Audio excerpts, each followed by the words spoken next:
Hello students, welcome back to our channel science की गोली। आज मैं आप लोगों के सामने केमिकल रिएक्शंस एंड इक्वेशंस के कुछ ऐसे टॉपिक्स लेकर आया हूं जिसमें बच्चों को बहुत ज़्यादा प्रॉब्लम फेस करनी पड़ती है। अब मैं आप लोगों को सामने उन टॉपिक्स को ऐसे एक्सप्लेन करने वाला हूं कि आपको आगे से कोई प्रॉब्लम फेस नहीं करनी होगी। तो चलिए शुरू करते हैं इन टॉपिक्स के साथ। Students, let's start with our first topic, that is double displacement reaction, जिसमें बच्चों को सबसे ज़्यादा दिक्कत फेस करनी पड़ती है। इस रिएक्शन में होता क्या है, हमारे पास डेफिनेशन तो गिवन है कि एक्सचेंज ऑफ आयंस हो रहा है, बट कैसे हो रहा है ये समझ नहीं आता। चलिए स्टार्ट करते हैं एक रिएक्शन के साथ। रिएक्शन है हमारे पास AgNO3 plus NaCl gives rise to what, NaNO3 plus AgCl। अब रिएक्शन तो बहुत कॉमन दिख रही है, यहाँ पर मुझे कोई आयंस नहीं नजर आ रहे, लेकिन अगर मैं इनके आयंस को तोड़ूं तो Ag के पास जो चार्ज होता है +1, NO3 के पास चार्ज होता है -1, Na के पास चार्ज होता है +1, Cl के पास चार्ज होता है -1। सेम यहाँ पर भी Na के पास चार्ज कितना होगा +1, NO3 के पास चार्ज कितना हुआ -1, Ag के पास चार्ज फिर से कितना हुआ +1 और Cl के पास चार्ज कितना हुआ -1। अगर हम ध्यान से देखें तो Ag के पास चार्ज क्या था +1, ये अपने चार्जेस +1 किसके साथ जाएगा, नेगेटिव चार्ज वाले एलिमेंट के साथ, और क्या बना देगा AgCl। सेम अगर मैं NO3 को देखूं, ये किसके साथ रिएक्ट करेगा, ये रिएक्ट करेगा Na के साथ और क्या बना देगा NaNO3। तो अब समझ में आ पा रहा है हमें कि ये जो एक्सचेंज ऑफ आयंस हैं वो एग्जैक्टली हो कैसे रहे। Let's start with our next example. ये बोर्ड के पॉइंट ऑफ व्यू से ही बहुत ज़्यादा इंपॉर्टेंट एग्जांपल है, तो इसे थोड़ा ध्यान से समझेंगे हम लोग। यहाँ पर क्या हो रहा है, लेड नाइट्रेट रिएक्ट कर रहा है पोटेशियम आयोडाइड के साथ और मुझे क्या मिल रहा है, येलो PPT। ये इसका सबसे इंपॉर्टेंट पार्ट है कि लेड नाइट्रेट जब भी पोटेशियम आयोडाइड के साथ रिएक्ट करता है तो मुझे क्या मिलता है, येलो PPT। ये question in the form of x and y की में भी आ सकता है और बहुत बार आया भी हुआ है, तो ध्यान रखना है जरा इस पार्ट पे। अब बात करते हैं इसके डबल डिस्प्लेसमेंट होने की। यहाँ पर लेड के ऊपर कितना है चार्ज +2, नाइट्रेट के ऊपर चार्ज कितना है -1। अगर मैं फिर से पोटेशियम की बात करूं तो चार्ज कितना है +1 और आयोडीन पे चार्ज कितना है -1। यहां पर अगर हम ध्यान से देखें तो लेड किसके साथ रिएक्ट करना चाहिए, फिर अब +2 है मतलब प्लस चार्ज है, तो ये किसके साथ जाएगा, नेगेटिव चार्ज वाले को ढूंढेगा। अब नेगेटिव चार्ज वाला कौन है यहाँ पर, पोटेशियम या आयोडीन, यहाँ पर नेगेटिव चार्ज वाला कौन है, आयोडीन। तो इसने क्या बना दिया यहाँ पर, लेड आयोडाइड। सेम यहाँ पर अगर मैं NO3 की बात करूं, NO3 पे चार्ज कितना है -1। यहाँ कंफ्यूज होने की जरूरत नहीं है, -1 चार्ज है, लेकिन टोटल चार्ज जो बन रहा है वो कैसे बन रहा है, 2 टाइम्स ऑफ -1 मतलब टोटल क्या बनेगा -2। चार्ज कैसा है इसके ऊपर, पूरा का पूरा नेगेटिव चार्ज, तो ये किसके साथ रिएक्ट करेगा, पॉजिटिव वाले के साथ। जब पॉजिटिव वाले के साथ रिएक्ट करा तो इसने क्या बनाया, 2 times of KNO3, that is potassium nitrate. I hope तुम्हें समझ में आ गया होगा, बहुत अच्छे से समझ में आ गया होगा। अगर आगे भी मैं कुछ और एग्जांपल्स सॉल्व करना चाहूँ तो देखते हैं कुछ एग्जांपल्स। स्टूडेंट्स, अगला एग्जांपल देखते हैं जिससे हम थोड़ा सा और क्लियर हो जाए डबल डिस्प्लेसमेंट को लेकर। अगर मैं बेरियम की बात करूँ, बेरियम के ऊपर जो चार्ज होता है मेरा वो होता है +2। क्लोरीन की बात करूँ तो चार्ज कितना होता है -1। ऐसे सोडियम की बात करूँ तो चार्ज कितना होता है इसमें मेरा +1, और सल्फेट की बात करूं तो चार्ज कितना होता है मेरा -2। अब यहां पर मुझे चारों चीजें नजर आ रही हैं, मैं ध्यान से देखूं तो बेरियम कैसा दे रहा है मुझे चार्ज, पॉजिटिव चार्ज। क्लोरीन कैसा चार्ज दे रहा है, नेगेटिव चार्ज। यहां पर सोडियम क्या चार्ज दे रहा है, पॉजिटिव, और सल्फेट क्या दे रहा है, नेगेटिव चार्ज। तो ये पॉजिटिव चार्ज रिएक्ट करेगा किसके साथ, नेगेटिव के साथ, और ये नेगेटिव चार्ज किसके साथ रिएक्ट करेगा, पॉजिटिव के साथ, जिसकी वजह से मुझे क्या मिल रहा है, BaCl2 किसमें चेंज हो रहा है, सीधा सीधा BaSO4 में, और Na2SO4 किसमें चेंज हो रहा है, सीधा सीधा NaCl में। तो होप आप लोगों को समझ आ रहा होगा आपके डबल डिस्प्लेसमेंट में एग्जैक्टली एक्सचेंज ऑफ आयंस होता कैसे है। अब हम लोग आगे बढ़ते हैं अपने एक और टफ टॉपिक पे जो बच्चों को बहुत ज़्यादा प्रॉब्लम क्रिएट करता है, वो है रिडॉक्स रिएक्शन।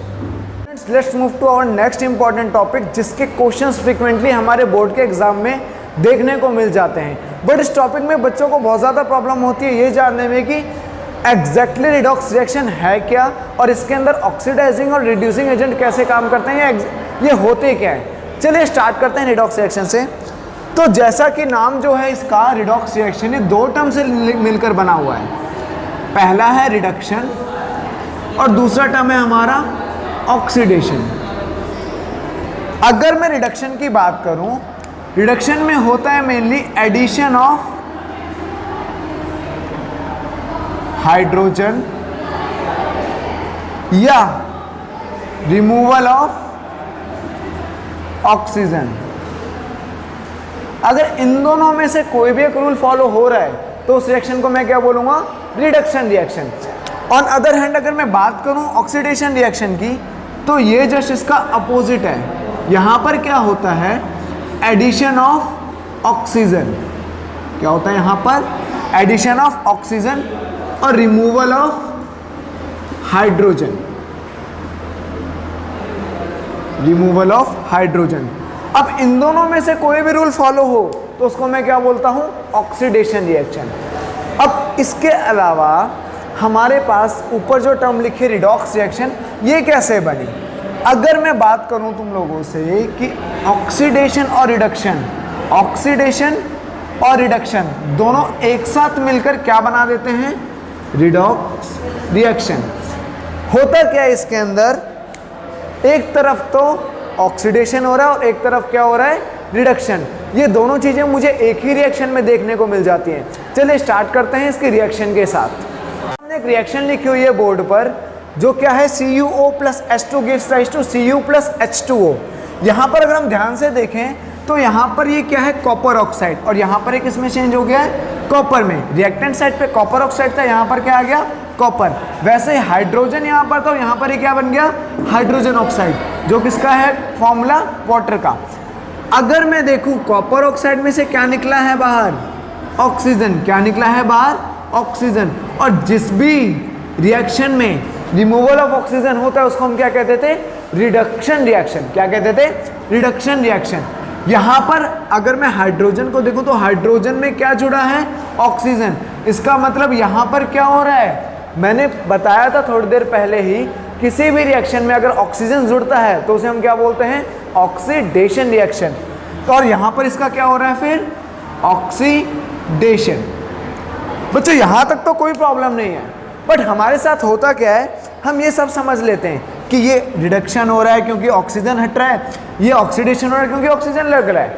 लेकिन प्रॉब्लम कहाँ पर आती है, ये जानने में कि रिड्यूसिंग एजेंट और ऑक्सीडाइजिंग एजेंट एग्जैक्टली है क्या। तो चलो मैं आपको बताता हूँ ये हम कैसे सॉल्व कर सकते हैं। बहुत आसान सा तरीका है, कभी नहीं भूलोगे तुम लोग और कभी गलती नहीं करोगे इसको लेकर। जिस भी टर्म का रिडक्शन हो रहा है, जिस भी टर्म का रिडक्शन हो रहा है, उसकी रिएक्टेंट वाली साइड को देखो, क्या है वो, कॉपर ऑक्साइड। जिस भी टर्म का रिडक्शन हो रहा है वही हमारा क्या कहलाएगा, ऑक्सीडाइजिंग एजेंट। सिंपल। जिस भी टर्म का रिडक्शन हो रहा है वो क्या कहलाएगा, ऑक्सीडाइजिंग एजेंट। और जिस टर्म का ऑक्सीडेशन हो रहा है वो क्या कहलाएगा, रिड्यूसिंग एजेंट। तो यहां पर मेरे पास CuO कैसे एक्ट कर रहा है, एज एन ऑक्सीडाइजिंग एजेंट, और हमारा यहां पर H2 कैसे काम कर रहा है, एज अ रिड्यूसिंग एजेंट। चलिए देखते हैं नेक्स्ट क्वेश्चन की तरफ। यहां पर क्या है, जिंक ऑक्साइड प्लस कार्बन, क्या दे रहा है मुझे, जिंक प्लस कार्बन मोनोऑक्साइड। अगर हम ध्यान से देखें जिंक ऑक्साइड किस में चेंज हो रहा है, सीधा सीधा जिंक में। इसका मतलब यहां पर क्या हो रहा है, रिमूवल ऑफ ऑक्सीजन। जब भी रिमूवल ऑफ ऑक्सीजन होता है तो उसको हम क्या बोलते हैं, रिडक्शन रिएक्शन। क्या कहते हैं उसे हम, रिडक्शन। दूसरी साइड देखें हम कार्बन के साथ, तो कार्बन यहां पर अकेला था, पर यहां पर वो क्या बन गया, कार्बन मोनोऑक्साइड। इसका मतलब इसके अंदर क्या हुआ, ऑक्सीजन ऐड हुआ। एडिशन ऑफ ऑक्सीजन क्या कहलाता था मेरा, ऑक्सीडेशन। तो यहां पर हम क्या लिख देंगे, ऑक्सीडेशन। अब ऑक्सीडेशन और रिडक्शन वाली टर्म्स तो मुझे मिल गई, हमें यही फाइंड करनी थी सबसे पहले। इसके बाद बात करते हैं, अगर वो पूछते हैं रिड्यूसिंग एजेंट और ऑक्सीडाइजिंग एजेंट क्या थे इसके अंदर, तो ये समझने वाली बात ये है हमारे पास कि लेफ्ट हैंड साइड पे मुझे जो भी रिएक्टेंट दिख रहा है उसको लिख डालो, जिंक ऑक्साइड और क्या है, कार्बन। अब जिंक ऑक्साइड को देखो क्या हो रहा है, जिंक ऑक्साइड के साथ रिडक्शन हो रहा है। जिस भी टर्म का रिडक्शन हो रहा है वो क्या कहलाएगा मेरा, ऑक्सीडाइजिंग एजेंट। क्या कहलाएगा वो मेरा, ऑक्सीडाइजिंग एजेंट। सिंपल सी बात ध्यान रखनी है, जिस भी टर्म का रिडक्शन हो रहा है वो क्या कहलाएगा, ऑक्सीडाइजिंग एजेंट। और दूसरी साइड पे देखें हम, कार्बन का क्या हो रहा है, ऑक्सीडेशन। जिस भी टर्म का ऑक्सीडेशन होता है वो क्या कहलाता है मेरा? Reducing agent. क्या कहलाता है? Reducing agent. तो आप लोगों को बहुत आराम से समझ आ गया होगा कि ऑक्सीडाइजिंग एजेंट और रिड्यूसिंग एजेंट निकालते कैसे हैं। आप ये वाली टेक्निक इस्तेमाल करिए अपने बहुत सारे क्वेश्चंस पे और देखिए आपको बहुत आसानी से ऑक्सीडाइजिंग और रिड्यूसिंग एजेंट मिल जाएंगे। साथ में हमारा जो नेक्स्ट असाइनमेंट है इस चैप्टर के रिगार्डिंग वो अपलोड होने वाला है फेसबुक पे, तो फेसबुक पे फॉलो करिए असाइनमेंट को, उसके सॉल्यूशन के साथ आपको मिलेगा वो असाइनमेंट। तो please follow us on Facebook, Instagram and YouTube. Thank you.